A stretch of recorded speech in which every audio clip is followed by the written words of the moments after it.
बहुत पतिव्रता अनुसुईया है, बहुत बहुत शक्ति है उन्हें पात्र की। और आज अनुसुईया ने जानकी जी को पातिव्रत धर्म का उपदेश दिया है। बहुत बड़ी, बहुत चौपाइयों में बड़ा अच्छा है माताओं के लिए मुख्य रूप से। आगे कभी समय मिलेगा कभी तो आपको सुनाएंगे। और ऐसे वस्त्र दिए हैं जो कभी गंदे ना हो, ऐसे मंत्र दिए हैं जो कभी भूख प्यास ना लगे, ऐसी जड़ी बूटी खिला दी जानकी, अगर तुम कभी कुछ नहीं खाओगी तो भी स्वस्थ रहोगी, जल भी अगर नहीं पियोगी तब भी कोई भी तुम्हें प्यास नहीं लगेगी। ऐसी ऐसी पतिव्रता शक्ति जितनी थी, जो कुछ प्राप्त किया उसमें से सब कुछ जानकी जी को दिया। और कहा देवी तुम्हारे पास आभूषण नहीं है? अरे गले का हार तो होना चाहिए, माथे का तिलक तो चाहिए। तो दिव्य बहुत सुंदर वस्त्र थे उनके पास जो कभी गंदे नहीं हो सकते। ऐसे वलकल वस्त्र दिए हैं जानकी जी को, वो पहनाए, और ऐसे दिव्य आभूषण दिए हैं। और जानकी जी अगस्त वो अस्त्री और अनुसुईया के दोनों को प्रणाम किया है। राम जी ने वहां से आगे चले, आगे गए हैं तो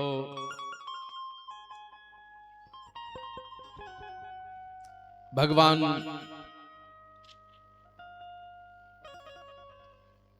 सर्वभंग ऋषि बहुत समय से भगवान की प्रतीक्षा कर रहे थे। कई बार मृत्यु सर्वभंग ऋषि को लेने आई, ऐसे ऋषि थे। बहुत वृद्ध हो गए, जर्जर हो गए, और भगवान का ध्यान रत है।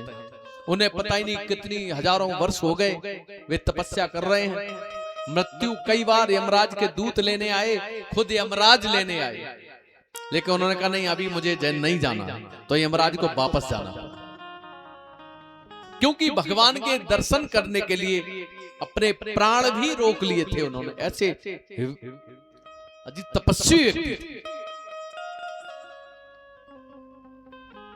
और आज भगवान आए, सर्वभंग ऋषि से खुद कहा भगवान ने, ऋषिवर नेत्र खोलो, जिस प्रतीक्षा में आप थे आज वो आपकी प्रतीक्षा पूरी हुई। मैं नारायण का अवतार राम आपके सामने खड़ा हूं।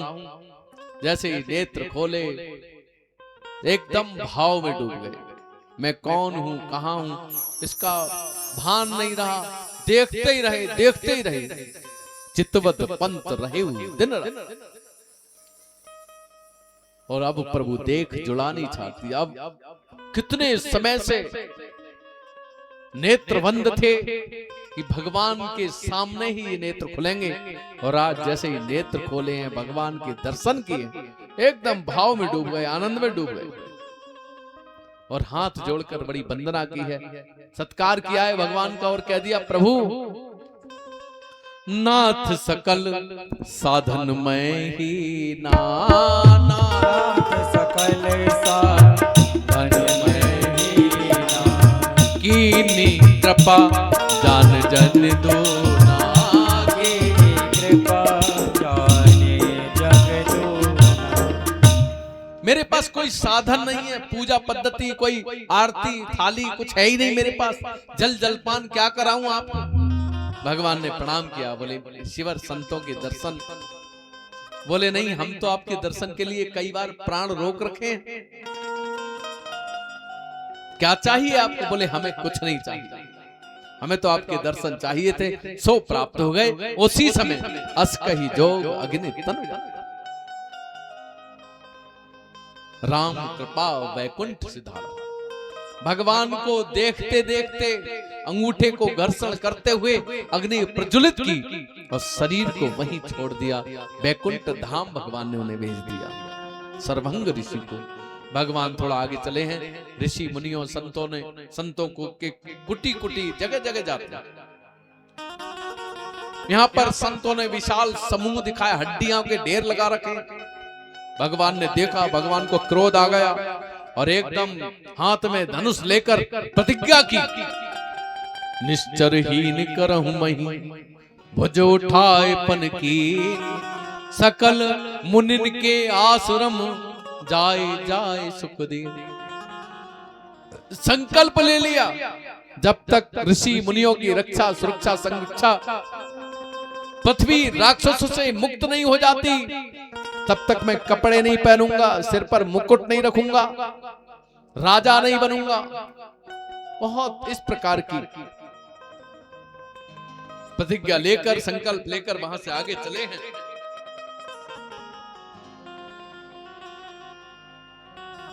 और वहां से भगवान आगे चले हैं। सुतीक्ष्ण नाम के जो 4-6 वर्ष के थे, आपको हमने पिछली बार कथा उनकी सुनाई थी। वे अपने गुरुदेव जिन्होंने समुद्र पी लिया था, कुंभज ऋषि, अगस्त ऋषि के शिष्य थे। एक समय वो भगवान शालिग्राम को निलाने गंगा जी गए थे। जमनी तोड़ते रहे शालिग्राम से, शालिग्राम गंगा में चले गए। जब लौट कर आए तो अगस्त ऋषि ने कहा, नहीं, तुम्हारा इसमें कोई प्रवेश नहीं। थोड़ी बड़ी कथा है। और अगस्त ऋषि ने निकाल दिया आश्रम से, जाओ। और उसके बाद सुतीक्ष्ण एक स्थान पर खड़े होकर भगवान की प्रार्थना, भगवान की तपस्या, भगवान का सुमिरन, भगवान का ध्यान कर रहे बहुत सालों से, 5-7 वर्ष की आयु से। और आज साक्षात भगवान आ गए, चरणों में गिरे भगवान के। और उसके बाद भगवान से एक निवेदन किया, हम चाहते हैं आप हमारे गुरुदेव के यहां भी चलें। तो जानकी, लखन और राम जैसे ही दरवाजे पर पहुंचे, अगस्त ऋषि के सुतीक्ष्ण लेकर पहुंचे, तो सुतीक्ष्ण ने कहा, प्रभु आप यहीं रहना दरवाजे पर। दौड़कर सुतीक्ष्ण पहुंचे, अपने गुरुदेव के चरणों में माथा रख दिया, गुरुदेव आज आपकी इच्छा पूरी की है मैंने। तू फिर आ गया, भाग यहां से, कैसे आ गया? बोले, आप तो शालिग्राम की चर्चा करते थे, मैं साक्षात राम लेकर आया। और राम भी अकेले नहीं है, उनके साथ लक्ष्मी के अवतार जानकी हैं, शेष के अवतार लखन हैं। एकदम गुरुदेव गदगद हो गए, हृदय से लगा लिया। दौड़कर दरवाजे पर पहुंचे, स्वागत सम्मान किया और राक्षसों को मारने की विधि पूछी है।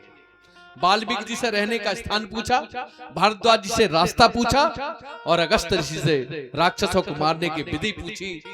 और भगवान ऐसा पृथ्वी का पहला शिष्य है जिसने अपने गुरु को भगवान से मिला दिया।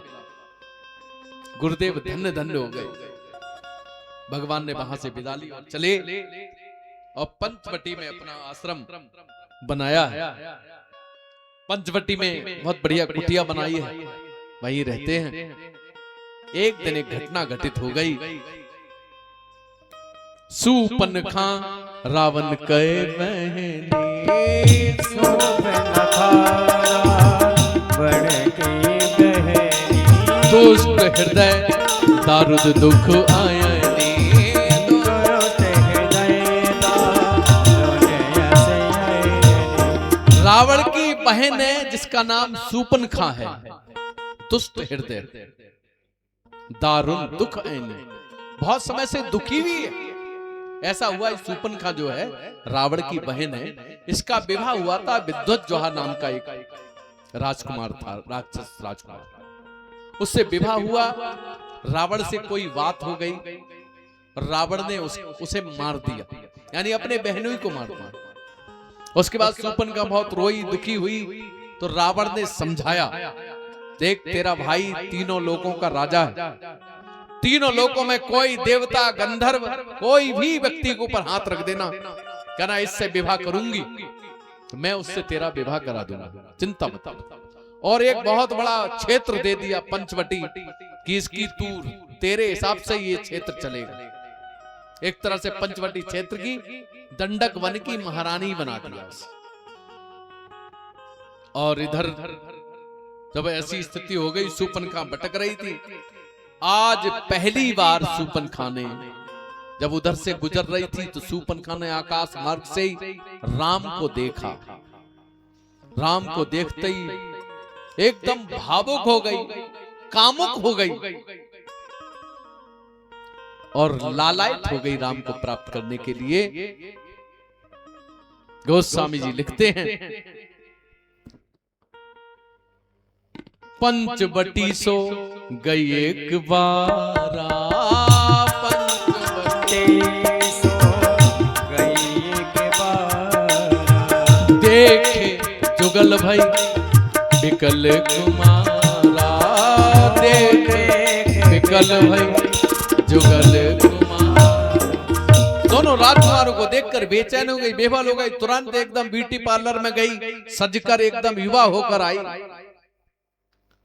अपना रूप बदलते थे राक्षस पहले, आजकल तो सिस्टम बदल गया है थोड़ा। पहले तो वो प्राकृतिक रूप से उनके पास शक्तियां ऐसी थी, लेकिन आजकल तो ब्यूटी पार्लर में जाना पड़ता है।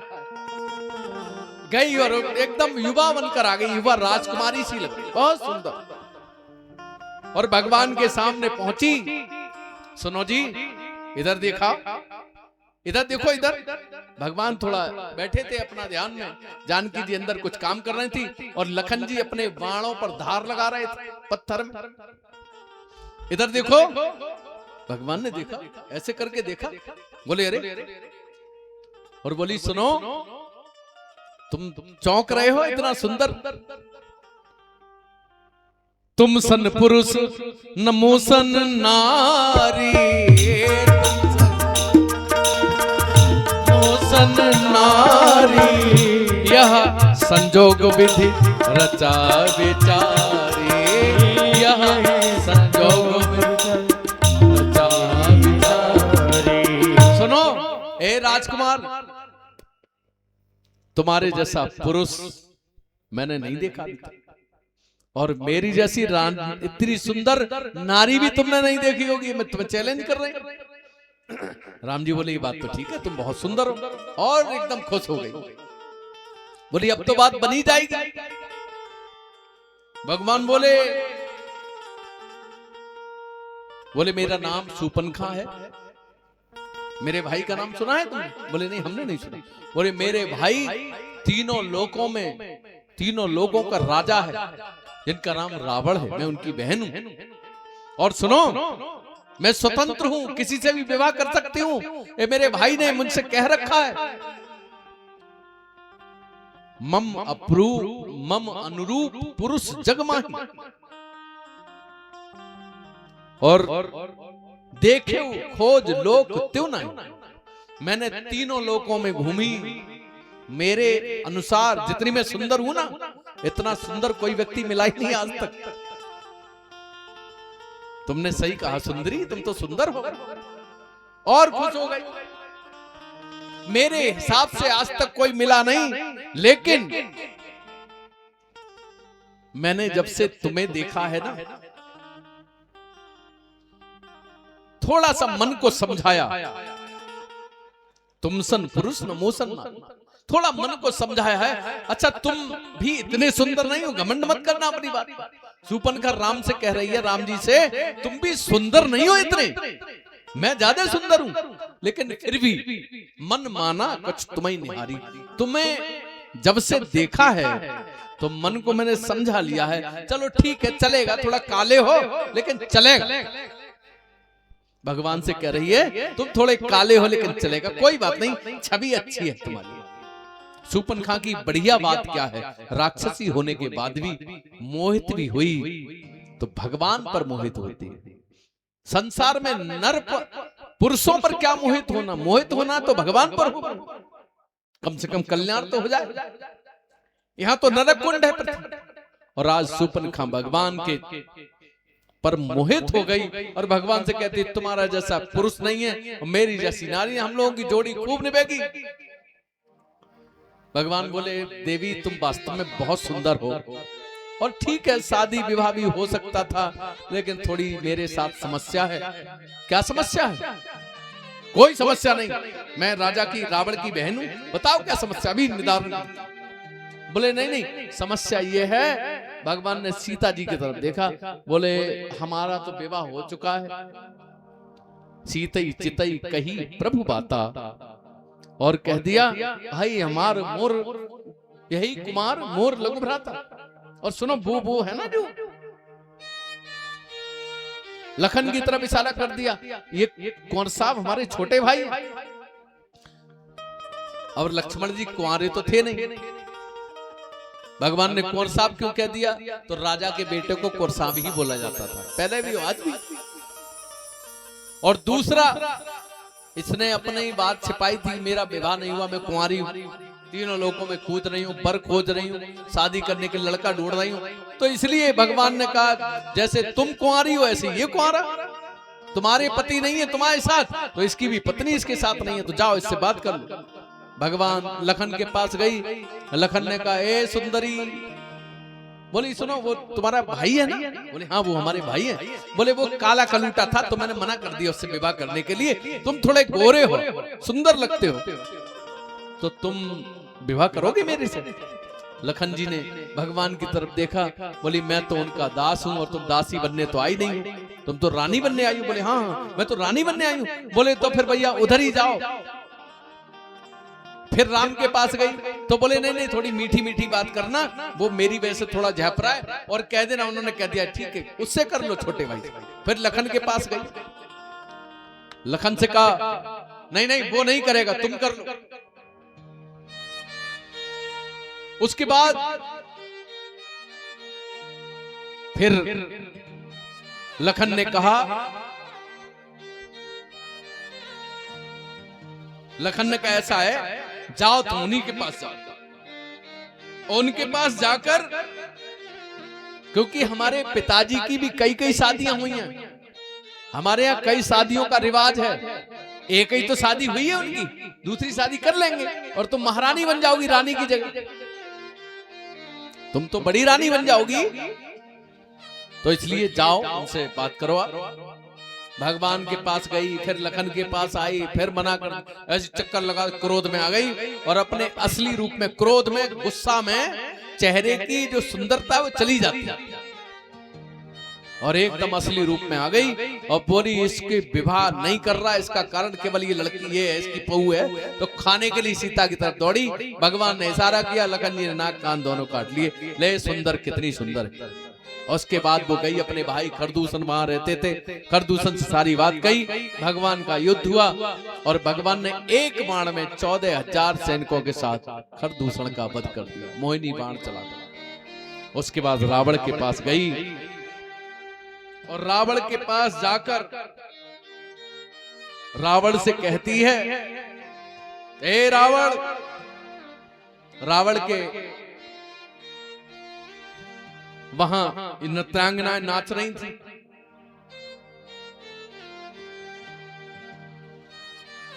रावण के पास जाकर बोली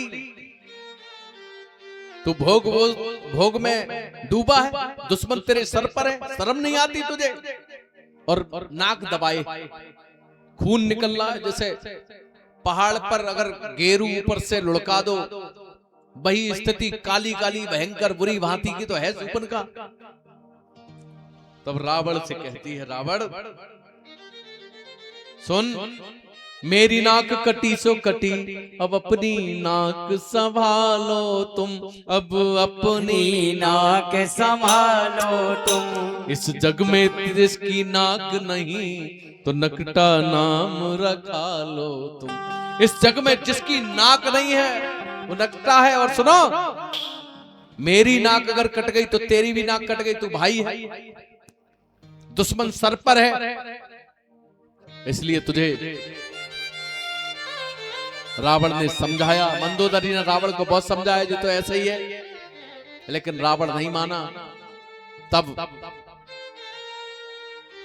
रावण मारीच के पास गया, मारीच को समझाया, मारीच मना कर रहा था, तू नहीं जानता है वे साक्षात अनंत कोटि ब्रह्मांड के नायक भगवान विष्णु के अवतार राम हैं।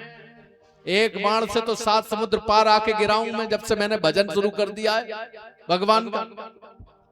रावण ने कहा कुछ भी हो तुझे मृग बन के जाना ही पड़ेगा। तो बोले मैं नहीं जाऊंगा भैया। तो बोले तो अभी तेरा वध कर देता हूं।